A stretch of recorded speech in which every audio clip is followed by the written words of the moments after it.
আজকে আমি তোমাদের সঙ্গে শেয়ার করে নেব মূলো দিয়ে মুসুরির ডাল রেসিপি।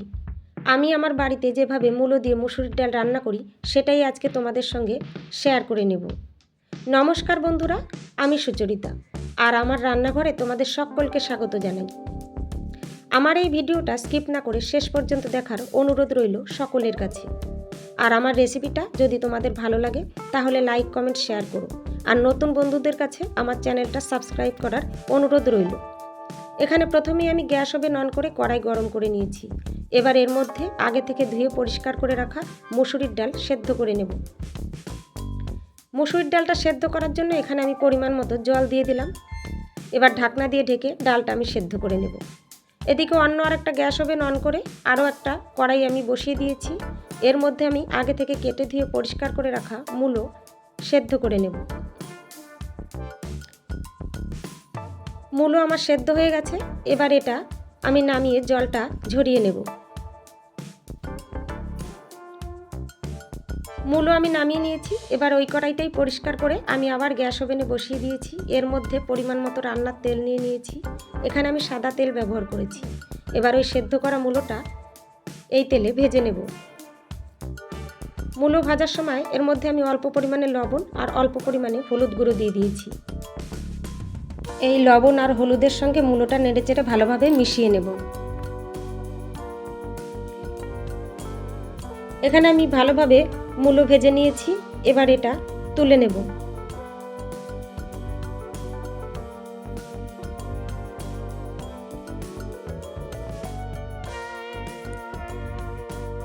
মূলো তুলে নিয়েছি।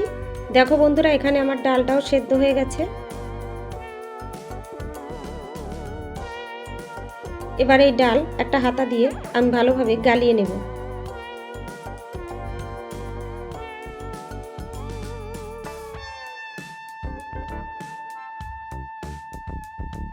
হাতার সাহায্যে এখানে আমি ডালটা ভালোভাবে গালিয়ে নিয়েছি। এবার এর মধ্যে পরিমাণ মতো জল অ্যাড করে দেব।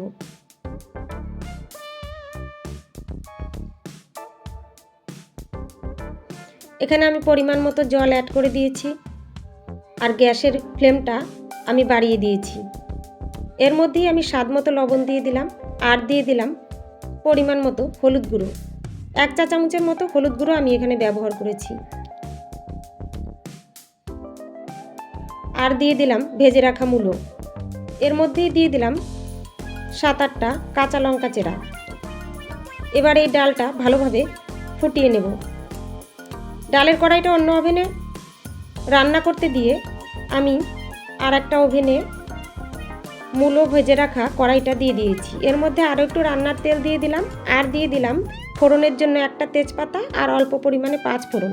কিছুটা নাড়াচাড়া করে এর মধ্যেই আমি 2টো মিডিয়াম সাইজের পেঁয়াজ কুচি দিয়ে হালকা ভেজে নেব। এদিকে আমি একটা বাটি নিয়ে নিয়েছি। এর মধ্যে 1/2 চা চামচ ধনিয়া গুঁড়ো, 1/2 চা চামচ জিরার গুঁড়ো আর 1/2 চা চামচ লাল লঙ্কার গুঁড়ো নিয়ে নিয়েছি। এর মধ্যে অল্প পরিমাণে জল দিয়ে আমি ভালোভাবে গুলে নিলাম। এখানে আমার পেঁয়াজটা হালকা ভাজা হয়ে গেছে। এবার এর মধ্যেই দিয়ে দিলাম আদা আর রসুন বাটা 1 চামচের মতো আর দিয়ে দিলাম গুলে রাখা মশলাটা। এবার এগুলো আমি ভালোভাবে কষিয়ে নেব।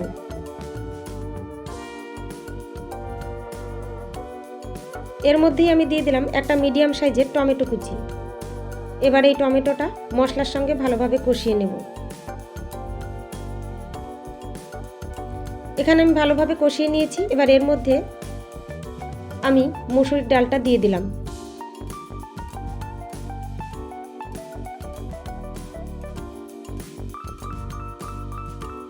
ডালটা দিয়ে এখানে আমি 2 মিনিটের মতো রান্না করে নেব। 2 মিনিটের মতো রান্না করে নিয়েছি। এবার এর মধ্যে আমি কিছুটা ধনিয়া পাতা কুচি দিয়ে দিলাম।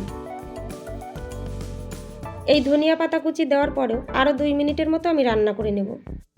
এখানে আমি 2 মিনিটের মতো ঢাকনা দিয়ে ঢেকে রান্না করে ঢাকনা আবার তুলে নিয়েছি আর গ্যাস ওভেনটাও আমি বন্ধ করে দিয়েছি। তোমরা দেখতেই পাচ্ছ বন্ধুরা, মূলো দিয়ে মুসুরির ডাল রেসিপি আমার এখানে একদম রেডি হয়ে গেছে। অনেক ধন্যবাদ বন্ধুরা আমার এই ভিডিওটা শেষ পর্যন্ত দেখার জন্য আর আমার পাশে থাকার জন্য। আজকের মতো বিদায় নিচ্ছি বন্ধুরা। আবার চলে আসবো তোমাদের কাছে অন্য আরেকটা নতুন রেসিপি নিয়ে। ততক্ষণের জন্য তোমরা সবাই ভালো থেকো, সুস্থ থেকো।